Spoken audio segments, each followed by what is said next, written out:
দিন সমস্ত মানুষগুলো উলঙ্গ থাকবে, 3 শ্রেণীর মানুষগুলো উলঙ্গ থাকবে না।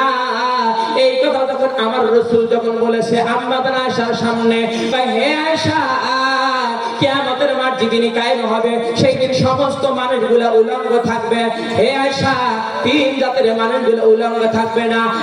আমার নবী বলার পরে হযরত আয়েশা সিদ্দিকা রাদিয়াল্লাহু তাআলা আনহা বলেন, ইয়া রাসূলুল্লাহ, ইয়া হাবিবাল্লাহ, নবী গো, সমস্ত মানুষগুলো উলঙ্গ থাকবে, তাহলে একে অপরের লজ্জা স্থানের দিকে কি তাকাবে না?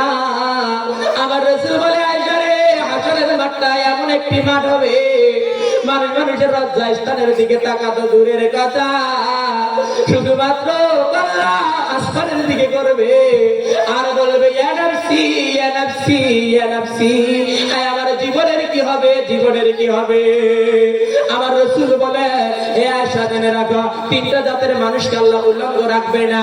1 নম্বর, আয়েশা রে, যারা এই পৃথিবীর জমিনে কোরআন পড়বে আর যারা কোরআন মুখস্থ করবে। 3 নাম্বার, কোরআন মুখস্থ করা হাফেজের পিতা মাতাকে রব্বুল আলামিন কিয়ামতের দিন জান্নাতের সবুজ রেশমের পোশাক পরায়া দলে দলে জান্নাত দিয়ে দেবে। জোরে কান্না সুবহানাল্লাহ।